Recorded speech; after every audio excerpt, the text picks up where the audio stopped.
Olá pessoal, bem-vindos a Trecheira Violenta, eu sou Osvaldo. Eu sou a Karina. E o filme da vez é Animais Perigosos, de 2025. É uma coprodução dos Estados Unidos com a Austrália, dirigido pelo Sean Burney, o cineasta australiano que também dirigiu Entes Queridos e The Devil's Candy, dois filmes bem do terror e heavy metal que a gente falou bem no começo do canal, os dois. Não me atrevo a dar play nesses vídeos de jeito nenhum. Nem um pouco. Mas quem quiser tá aí. Mas a parada é que quando eu vi que ele dirigiu esse filme, eu falei, nossa, o que será que ele fez desde o Devil's Candy? E nada, esse foi o terceiro filme dele. O cara ficou 10 anos parado e aparentemente ele voltou esse ano dirigindo um filme feito exclusivamente pra trecheira violenta, porque não é possível.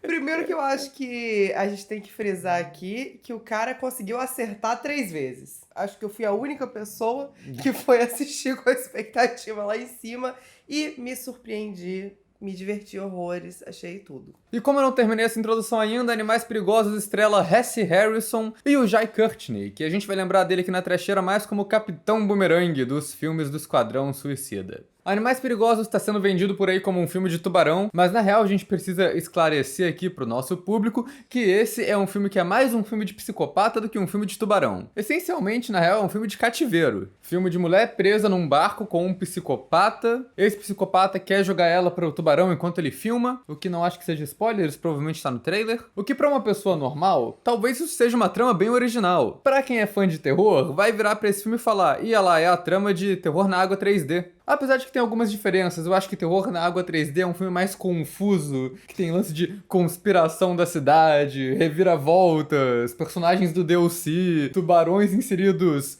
ilegalmente num lago, um monte de coisa que não precisava tá lá. Eu tinha muita certeza que você ia falar que a diferença é que Terror na Água é ruim e esse filme é bom. Calma que eu vou falar isso ainda, eu tô construindo, tô chegando num ponto. Entendi. Mas então, se os fãs do terror vão falar que esse filme parece Terror na Água 3D, os fãs da trecheira já podem falar. Essa trama, na real, é de Psycho Shark, ou o tubarão japonês, que a gente falou na Shark Week desse ano. Aí eu já acho mais apropriado até porque são dois filmes que o cara mata a mulher, joga pro tubarão comer e filma tudo numa filmadorazinha de VHS. Assim, eu acho meio bizarro que a gente vive num mundo onde, num espaço de, sei lá, 15 anos, foram lançados 3 filmes com essa premissa. Mas eu acho uma premissa boa, você não acha, não?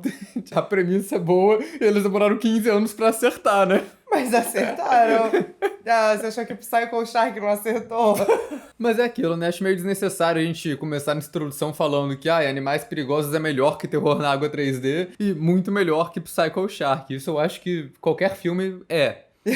Esse ainda mais porque o Sean Burney é um bom diretor que consegue criar uma história legal e engajante ali com pouca coisa. E eu acho que os atores principais aqui mandam muito bem carregar esse drama que tá praticamente o tempo todo confinado em um barco. Antes da gente falar mais sobre Animais Perigosos, vou pedir pra vocês se inscreverem no canal se vocês não forem inscritos ainda. Comentem embaixo se vocês assistiram esse filme, o que vocês acharam dele. Deixem outras recomendações de filmes pra gente falar aqui no canal também. E acompanhe a gente nas redes sociais, os links estão aí embaixo na descrição do vídeo. Se você gosta do nosso trabalho aqui na Trecheira, então seja membro. Quando você é membro, você ganha acesso a conteúdo exclusivo, escolhe uns filmes que a gente fala aqui no canal através de votações e também apoia a gente, que é sempre bem importante, né? E agora é isso, vamos pra trama. A protagonista de Animais Perigosos é Zephyr, uma mulher americana que tá na Austrália morando no carro dela e vivendo livremente, surfando umas ondas. Um dia, indo surfar às 5 da manhã em uma praia vazia, ela acaba sendo capturada por Tucker, um psicopata que tem um barco equipado para levar turista para ir nadar com o tubarão. E ele usa esses equipamentos para alimentar mulheres para os tubarões enquanto ele filma. E agora a Zephyr tem que arranjar um jeito de escapar desse barco. Ao mesmo tempo, tem também um bofe apaixonado que ela conheceu na noite anterior, que tá tentando descobrir onde ela foi parar quando ela desapareceu. Os 3 filmes do Sean Burney até agora são filmes de psicopata. Acho que os 3 são filmes de cativeiro. E eu acho que filme de cativeiro pode ficar muito chato, muito rápido. Vide a lista de filmes que não são Jogos Mortais que a gente fez. Mas o Sean Burney tem uma direção tão dinâmica e as tramas dele andam tão rápido. Apesar de que não foi ele que escreveu esse filme, mas ainda assim é tudo muito ágil. A primeira cena dele já começa com um casal indo fazer o turnê de tubarão do cara em baixa temporada. Mas a questão é que o Jai Courtney, ele chega lá, ele é aquele personagem que é imediatamente suspeito, né?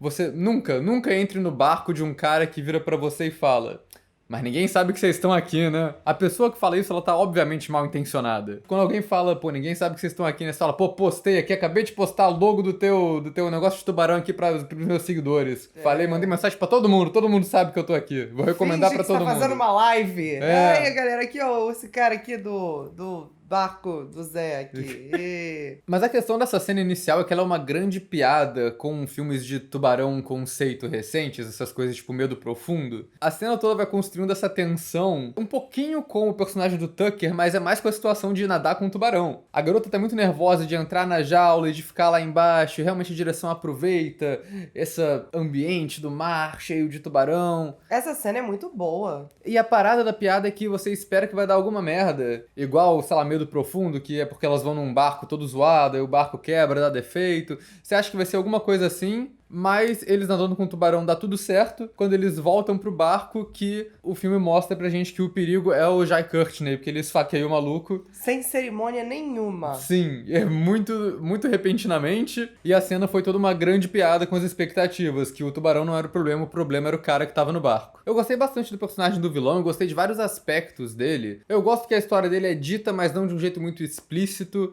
Ele conta no começo que foi atacado por um tubarão quando criança. E aí ele mostra a cicatriz, né, de mordida de tubarão que ele tem. Mas a motivação dele, as origens de psicopata, fica meio implícito ali, né, que ele deixa entender que ele não culpa o tubarão pelo ataque, ele culpa outra pessoa, que muito provavelmente é a mãe dele ou a responsável por ele. Acho que fica bem implícito que ele tem mommy issues. E aí por isso ele tem essa justificativa freudiana aí pra ficar jogando mulher pra tubarão comer, porque teve uma mulher que foi responsável pelo tubarão ter atacado ele. E a atuação dele, eu tava achando uma coisa meio exagerada, meio esquisita, caricata, porque ele é muito tipo o vilão de filme de tubarão, igual os caras do Shark Night 3D. Porque ele entra em vários discursos enormes, megalomaníacos sobre tubarões, dando aula de tubarão, palestrinha, explicando várias coisas do mar. Em vários momentos eu fiquei esperando ele falar Shark Week, loser. E eu tava achando tudo isso muito esquisito até eu me ligar no final o que ele tava fazendo. Porque o cara, ele é guia turístico, né? O que ele tá falando pras vítimas ali é a mesma coisa que ele fala pro público na moral, quando ele não tá matando ninguém. Ele até tenta fazer umas participação de público com as vítimas dele, quando tem 2 vítimas no barco. E ele começa, tipo, alguém aí sabe me dizer por que o marlin é o peixe mais do não sei o que, não sei o que?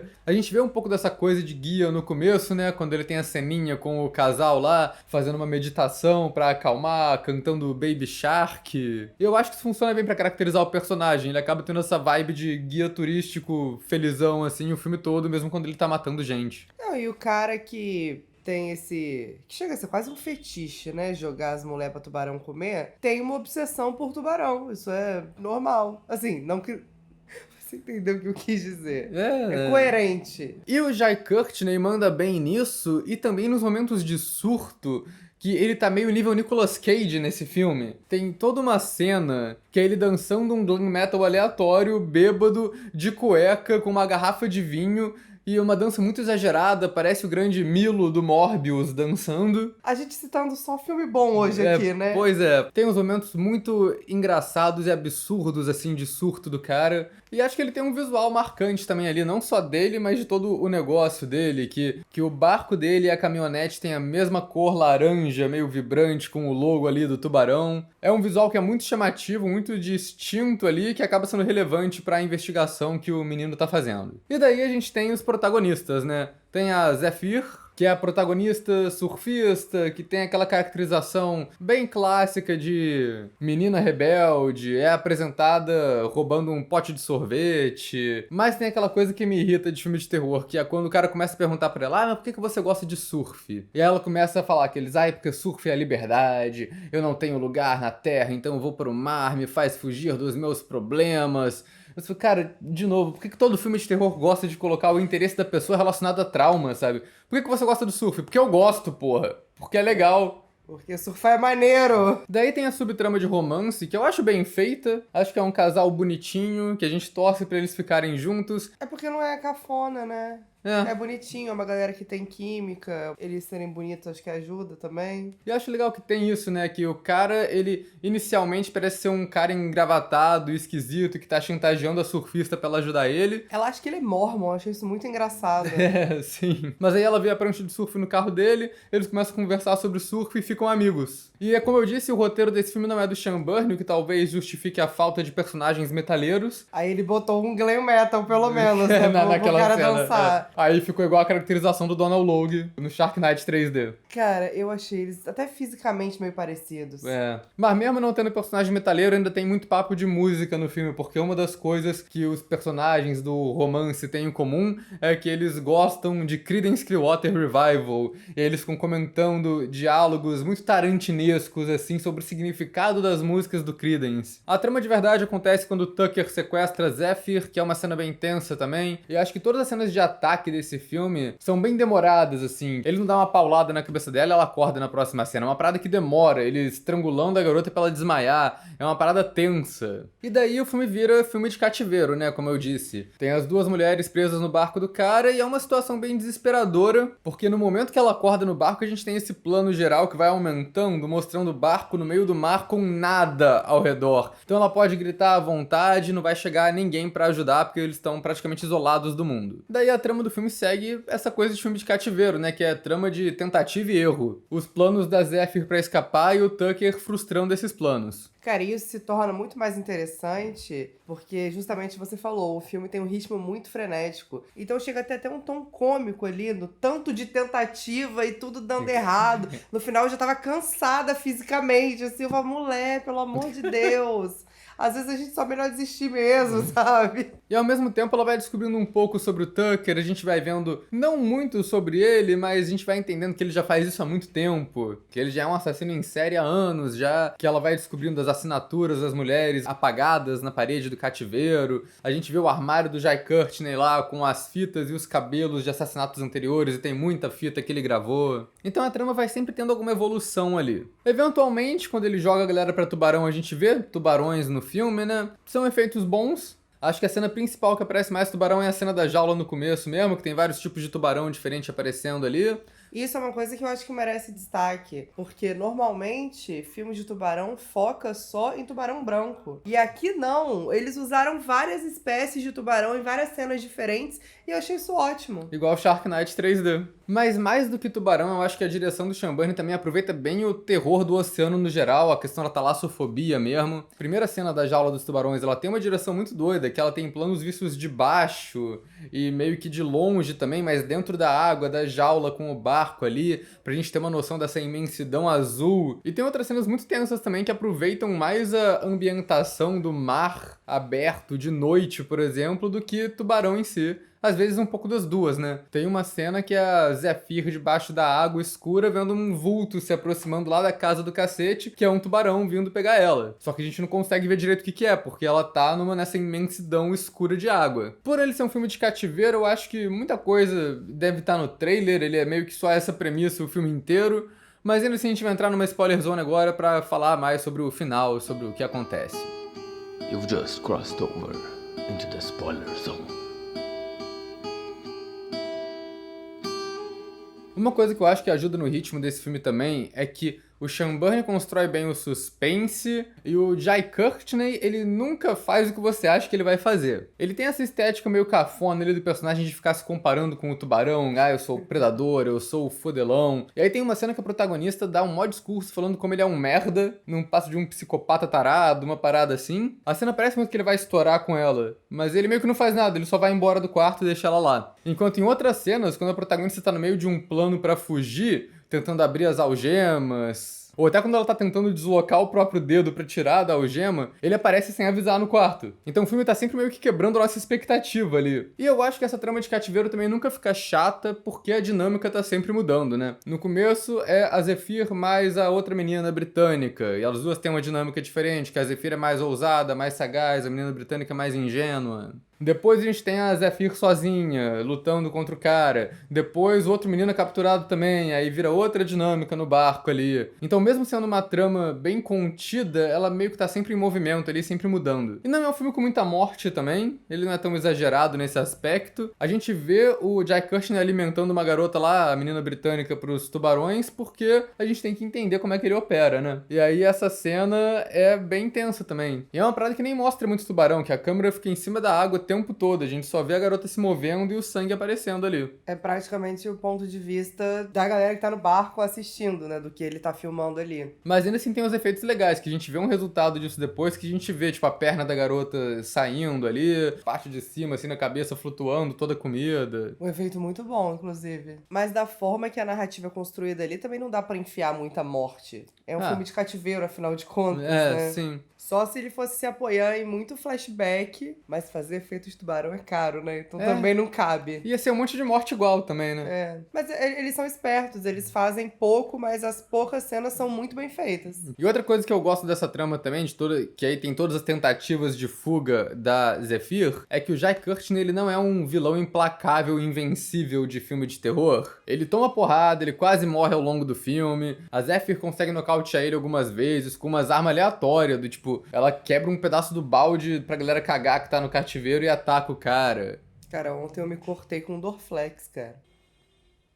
A parada que mais incomoda do Jai Courtney é bem o tipo de coisa que acontece nesses filmes de cativeiro, que é o cara é muito sortudo, né? É aquela coisa que tudo conspira pra dar certo pro vilão. Apesar de que tem algumas coisas que são até justificadas, porque ele também se prepara e faz isso há muito tempo. Por exemplo, a primeira cena que a Zephyr consegue fugir do quarto, eu fiquei pensando, por que ela só não trancou o Jai Courtney dentro do quartinho de cativeiro e foi, sei lá, chamar ajuda pelo rádio, uma parada que ela tenta fazer na moral depois. Tem uma outra cena no filme que ela faz isso, que ela consegue prender ele no quartinho, mas a gente vê que ele carrega um bagulho com ele. Eu nem entendi muito bem como é que ele sai do quartinho, porque a montagem nessa cena é meio confusa. Mas eu acho que ele carrega um tipo de chave inglesa que ele desparafusou uma janela do quartinho e conseguiu sair. Mas tudo isso acontece muito rápido. Mas de qualquer jeito ele tá preparado pra lidar com esse tipo de situação também. E a Zephyr é inteligente, né, também. Quando ela vai ser jogada pros tubarões, pro Jai Courtney, ela consegue atacar ele não fisicamente, mas consegue atrasar os planos dele, jogando a câmera dele no mar. Que ela sabe que ele não vai matar ela se ele não conseguir filmar. E aí ele vai ter que arranjar outra câmera de VHS. Não, e isso é bom que é desmoralizante também. Ela mexe não só com os planos dele da gravação, mas mexe com o ego dele também, o que é pior ainda. Eu acho engraçado que ele, depois disso, ele vai agressivamente num brechó procurar um VHS muito puto. E é meio engraçado a cena toda. Durante isso tudo, a gente vai acompanhando a subtrama lá do cara, que ele passa a noite junto com a Zephyr, mas aí ela larga ele de manhã. Ele não se conforma e quer investigar o que aconteceu, né? Que ela só desapareceu. É a típica trama do cara que o Tinder tá muito fraco. Não, mas tem uma justificativa plausível pra isso. O Tinder dele tava muito... Não, tô brincando. Sabe o que é irônico? Esse ator, ele foi o garoto propaganda da Bumble na Austrália. Mentira. É. Nossa, eu duvido que tenha uns bof igual ele no Bumble, cara. Duvido muito. Mas eu acho que é tudo espertamente construído. Ela deixa o carro pra trás, ela não tá surfando. Realmente fica muito óbvio que alguma merda aconteceu. Ele encontra a prancha quebrada dela na praia. Ele até consegue chamar a polícia depois de encontrar a prancha, para as autoridades pelo menos iniciarem uma busca ali, né? Pra ver se a garota se afogou ou alguma coisa assim. Eu achei engraçada a cena que ele vai na polícia e o cara fala o nome dela. E ele não sabia nem o sobrenome da diva. E eu gosto do jeito que ele chega até o Tucker, né? Que ele usa um aplicativo que mostra as praias em tempo real pra monitorar a onda, pra saber onde vai dar pra surfar. Aí ele volta nas gravações do aplicativo e vê o caminhão da garota passando e o caminhão laranja do cara voltando, né? E daí ele tenta falar com o cara inicialmente, nem é aquele suspeito do cara, ele só quer saber se o cara sabe alguma coisa da menina, se ele viu alguma coisa. Mas daí ele acaba descobrindo a garota em cativeiro lá no barco do maluco. E é um roteiro que, apesar de ter pouca coisa, ele é muito bem amarradinho também, né? Porque esse ato final, várias coisinhas vão acontecendo, né? Que são preparadas. O menino quase consegue salvar a protagonista, quase consegue matar o Tucker, mas aí tem um velho inconveniente das docas, que tá sempre lá falando com o Tucker. Ele entra no barco pra ajudar, achando que o amigo dele tá sendo atacado. O barco do Tucker tá ficando sem combustível, então no final ele não consegue ir muito longe, ele acaba parando perto de uma praia, perto de um lugar mais movimentado, que passa helicóptero, que passa barco, e tudo isso acaba impedindo os planos dele de matar a galera. A única coisa que eu acho meio ruim desse final é que eu acho que o filme tem final demais. Tem vários momentos que eu falava, beleza, agora vai acontecer o confronto final com o cara. E aí ele só capturava a garota e eles voltavam pra mesma coisa. Eu acho que o mais drástico é esse finalzinho, né? Que a garota, ela tem essa cena que até meio subverte um pouco o que a gente espera de filme de cativeiro, né? Que ela fala, vou quebrar o dedão pra tirar a algema. E aí ela quebra o dedão dela e ainda não consegue tirar a algema, porque quebrou errado. Cara, eu tô falando, eu gosto como o filme tem muita coisa muito tensa acontecendo, você fica ali torcendo pros planos da protagonista darem certo, nunca dão, mas ele tem um tom cômico no meio disso tudo, e eu gosto desse balanço, que é curioso, porque eles estão num barco. Quando ela quebra o dedão e a algema não sai, cara, eu dei uma risada alta, eu não consegui. E aí ela tem que morder e arrancar o próprio dedão fora, Nossa. que é uma cena que, aliás, nem é tão gore assim, porque a direção sabe disfarçar bem o que ela tá fazendo. Mas eu fiquei muito nervoso. E aí ela tem um confronto enorme com o Tucker no barco, com uma sala escura iluminada por um sinalizador só, que eu achei bem bonita a cena. E ela tenta no final nadar até uma praia, que ela chega nessa praia toda iluminada e não tem ninguém na praia. E, porra, isso tava com uma cara de confronto final, sabe? Vai acabar nessa praiazinha agora, mas aí o Tucker consegue sequestrar ela de novo e volta exatamente pra mesma situação que tava antes, que é tipo eles amarrados no barco com ele, descendo a galera pra tubarão comer. Então eu achei um pouco repetitivo esse final do filme.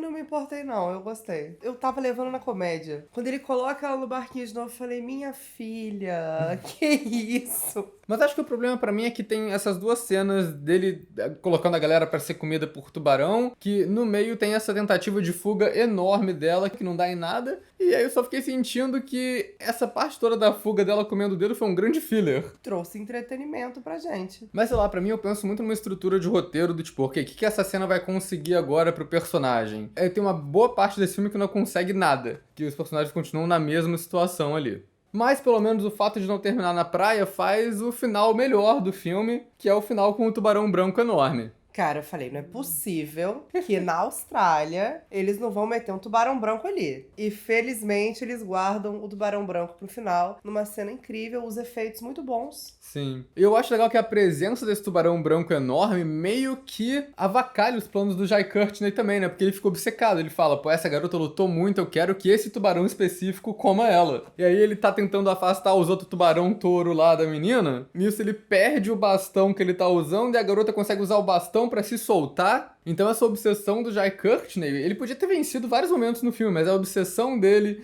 em querer fazer a parada do jeito dele pra fazer o filmezinho dele ali perfeito da garota morrendo, que acaba matando ele no final. Mas essa que é a graça do personagem, porque o objetivo dele não é matar a menina. Assim, até é.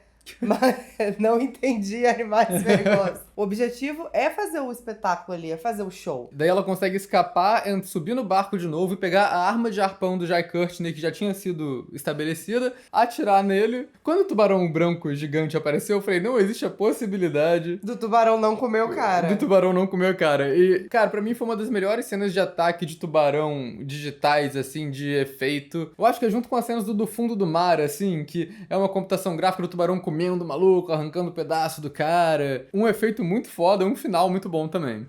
Quando eu vi o tamanho do tubarão branco, eu fiquei pensando, eu preciso de uma cena desse tubarão pulando de baixo e comendo cara, igual essas cenas de tubarão atacando foca. E felizmente o filme entregou exatamente o que eu queria ver. E mais do que isso, porque depois que o plano dá certo e o tubarão branco mata o cara, a corda do arpão enrosca no pé da menina e ela é levada pro mar de novo. Eu só conseguia rir nesse momento. Eu comprei muito. Eu acho meio desnecessário esse final também, mas tudo bem, ele quis acrescentar uma tensão final ali pra fazer a gente achar que todo mundo fosse morrer mesmo, e é isso. Por um leve momento eu achei que todo mundo fosse morrer. Porque o menino tava na cadeira ali já nas últimas. Aham. A menina com Deus. Mas aí a gente tem que olhar o lado positivo das coisas. Pelo menos eles conseguiram impedir o cara de fazer novas vítimas. Mas no final ela volta pro barco sem muitos problemas e consegue reviver o menino com o poder do amor. É. A única coisa que eu acho bem cafona desse filme é quando a garota encontra o tubarão branco debaixo da água. E aí tem todo aquele discurso, né? Que o Jai Courtney fica se comparando com o tubarão, mas ele compara a menina com o tubarão também. Ele fala, ó, tu é tubarão porque tu anda sozinha, tu é igual eu. E aí quando a garota encontra com o tubarão branco, parece que os dois têm um momento ali. Cara. Um veio que ela tá toda fodida, mas aí ela vê que o tubarão é cheio de cicatriz também, de tentativas de pesca. E aí ela tem um momento de identificar com o tubarão. Tipo, olha as duas ali, cheias de cicatrizes. Essas duas guerreiras solitárias com seus problemas. Ela e a porra do tubarão branco.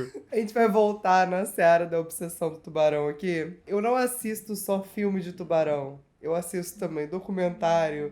Eu sigo 1000 pessoas no Instagram que falam de tubarão. E é verdade, se um dia você estiver na água e um tubarão branco aparecer, você tem que ficar quieto. Porque se você se mexer, ele vai achar que você é uma foca. Mas tem uma menina que eu sigo no Instagram, a Ocean Ramsey. Ela nada com tubarão. E tem um vídeo lindo dela com o maior tubarão branco já visto. E eu achei esse momento final dela com o tubarão branco muito parecido com o vídeo da Ocean Ramsey. E eu achei bonitinho as guerreiras do mar, tá? Se você não é uma guerreira do mar, não tenta tirar o brilho das que são. Ok, então até onde filme de tubarão e de psicopata vai... Foi um filme muito legal, um filme muito bem feito. O Sean Byrne conseguiu fazer outro filme bom aqui. Cara, eu posso afirmar, vai estar no meu top 10 no final do ano. E eu curti demais, assim, achei que foi um filme que passou muito rápido, você fica entretido ali o tempo todo, ele é ágil, ele é divertido, tem efeitos muito bons, cara, é um deleite depois de 70, quantos filmes a gente já viu? Ah, não sei mais. Eu não perdi a conta, mas depois de 5, 6 listas estúpidas de tubarão, ver filme que tem efeito bom é realmente incrível. E eu acho que ele talvez entre nesse hall, assim, tipo, de filmes bons de verdade de tubarão que a gente recomenda, junto com, sei lá, o Do Fundo do Mar, o The Shallows, esse tipo de coisa. Categoria que eu coloco ele no final, pra mim é notável. Eu vou de muito bom. Que bom pra você, Cax. Não gostei do tom, não.